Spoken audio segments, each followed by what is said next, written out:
Jadi waktu itu momen sedih ya, momen sedih yang pernah saya alami.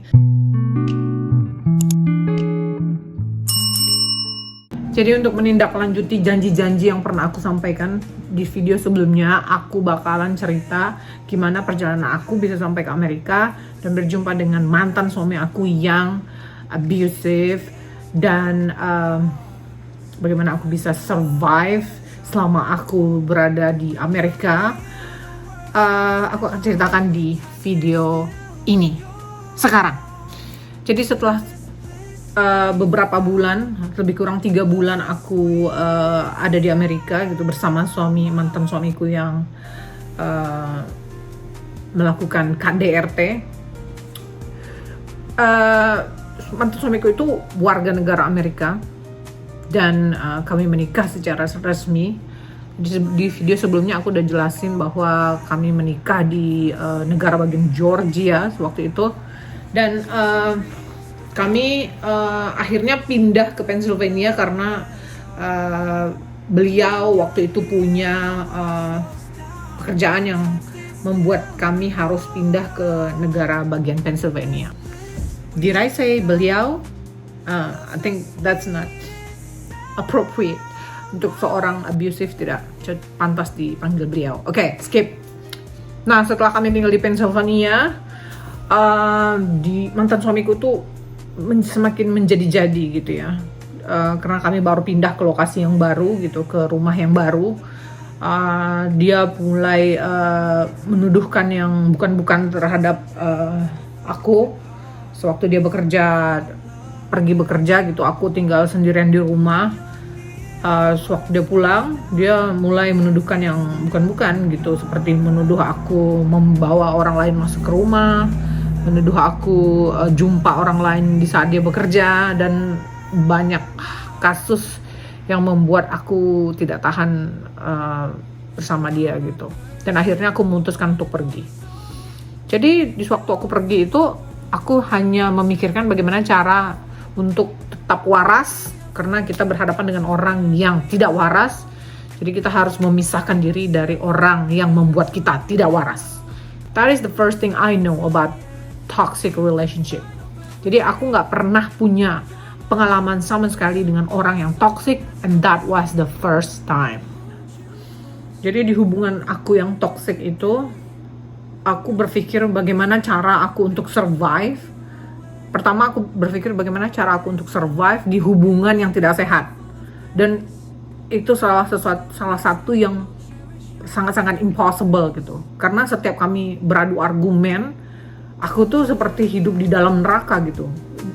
Aku tuh seperti tertekan, aku depresi, aku tidak bahagia, dan cycle itu terus-menerus terjadi setiap 2 atau 3 hari sekali dalam seminggu. Jadi dalam 1 minggu itu kami argumennya lebih kurang 2-3 kali. Dan itu sangat-sangat tidak mengenakan. It just make you like your day was like ruined. Like setiap hari kamu tuh sedih gitu. Aku di sini bukan menceritakan bagaimana dari sisi psikologi, because I'm not ya. Saya tuh bukan psikiater, saya juga nggak akan menceritakan gimana caranya, no. Yang saya ceritakan itu adalah bagaimana kehidupan aku yang toksik dan aku melepaskan diri dari orang tua yang toksik. Jadi singkat cerita, setelah 3 bulan lebih kurang, aku sudah 3 kali berusaha untuk meninggalkan mantan suamiku itu gitu. Dengan cara, jadi setiap pertengkaran aku selalu pergi dari rumah because it was so terrible. Jadi setiap pertengkaran kami itu selalu berbau fisik. Ya. Aku pernah di jambak. Itu pertengkaran yang pertama yang buat aku pengen lari. Pertengkaran kedua, aku pernah dicekek. Itu sepertinya dia baru mau cekek ya. Yang pertengkaran ketiga yang buat aku pergi dari rumah, benar-benar pergi, adalah when he slammed me to the bed and choke me.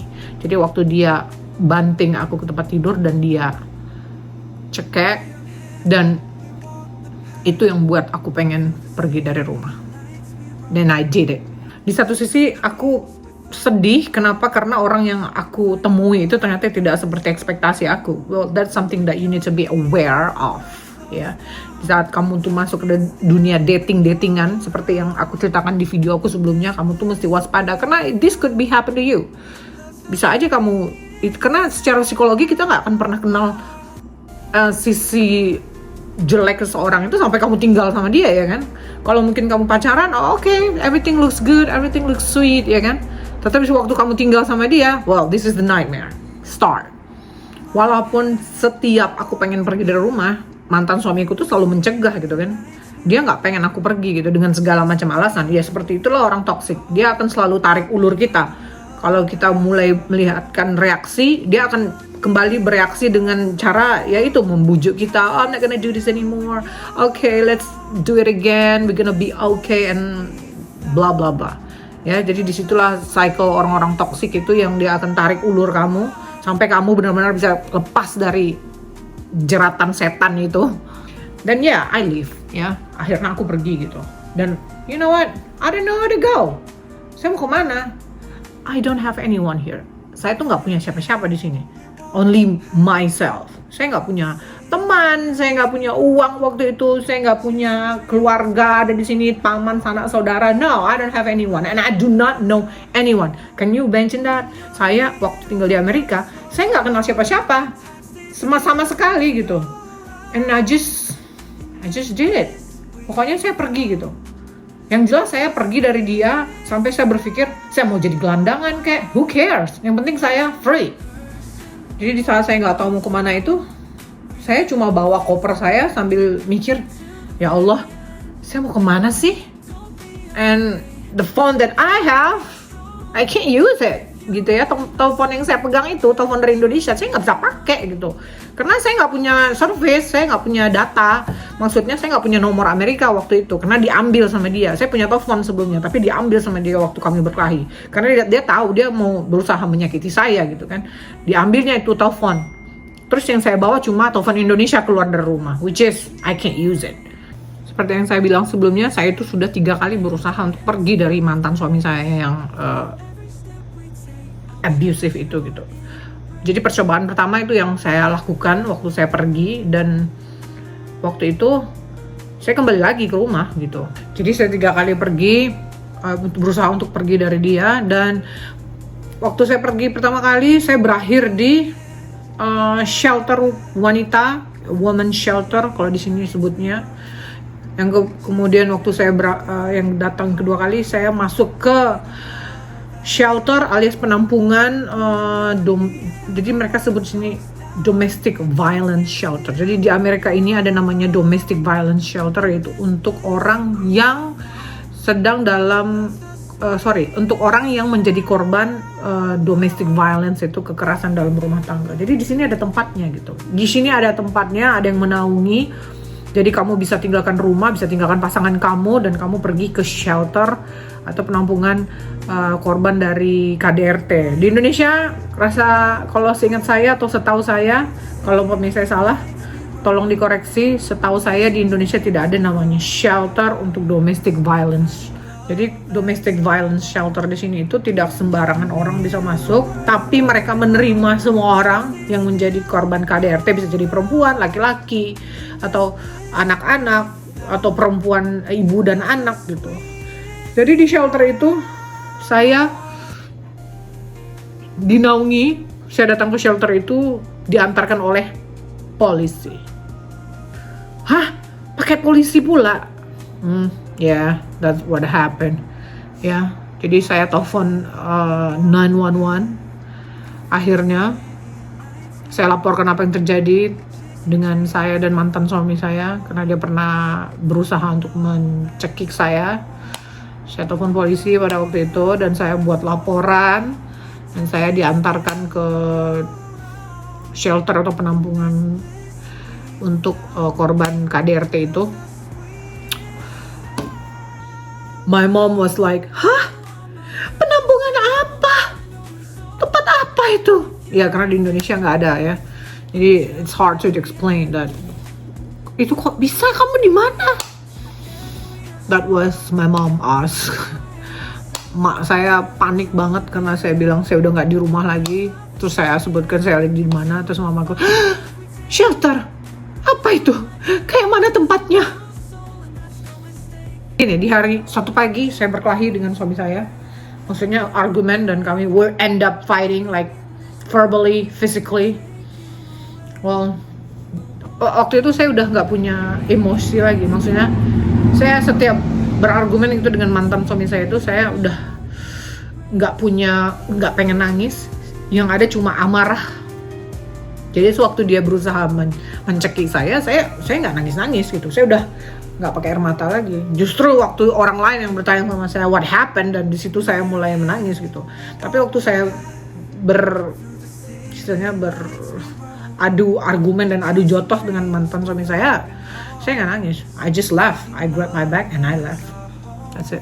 Mungkin orang nggak akan pernah berpikir bahwa aku tuh nggak punya siapa-siapa di sini, di negara ini gitu kan. Terus ya udahlah, aku bertahan aja dengan suami aku yang gila. Well, I don't wanna be in that situation. Jadi apapun yang terjadi, saya lebih mengutamakan kewarasan saya gitu. Kesehatan mental itu lebih penting ketimbang saya harus hidup bersama orang seperti mantan suami saya yang sebelumnya. Jadi ya begitulah, saya berakhir di shelter. Saya tidak punya pekerjaan. Status saya waktu itu belum jelas, alias saya cuma warga negara asing yang tinggal di negara orang, yang belum punya residensi, ya kan. Saya belum bisa cari pekerjaan. Well, the worst case, saya tidak punya uang waktu itu. Saya tidak punya telepon juga, jadi cuma saya berkomunikasi, maksudnya gini, saya tidak punya service. Jadi saya nggak bisa nelfon nomor-nomor lokal atau siapa yang bisa saya hubungi atau siapa gitu. Jadi ya saya berakhir seperti itu. Well, that's one thing that you get from experience ya. Jadi yang kamu dapat dari pengalaman-pengalaman itu ya pengalaman yang berharga gitu. Maksudnya kejadian yang terjadi sama kamu itu jadi pengalaman berharga buat kamu gitu. Dan di situ saya mengetahui bahwa kalau kamu, dari kasus saya gitu ya, saya berjumpa dengan orang-orang Indonesia lainnya setelah saya mendapatkan kejadian seperti ini. Jadi hikmahnya di situ gitu. Awalnya saya nggak pernah tahu siapa-siapa di sini selain diri saya yang orang Indonesia. Saya nggak punya teman, nggak punya siapa-siapa. Akhirnya saya berusaha berpikir bagaimana saya untuk bertahan gitu, how to survive. Walaupun shelter itu sebenarnya menaungi saya, dari mereka kasih saya tempat tinggal untuk kebutuhan sehari-hari seperti makan, untuk kebersihan sanitary mereka kasih gitu. Tapi lebih dari itu mereka nggak kasih gitu. They're not gonna give you money. Dan saya berusaha gitu, gimana caranya saya bisa dapat uang di sini gitu. Saya cari kerja gitu, saya berusaha cari kerja. Dengan situasi saya yang seperti itu, saya yang tidak punya residensi. Kalau di Amerika kamu harus punya social security untuk bisa bekerja.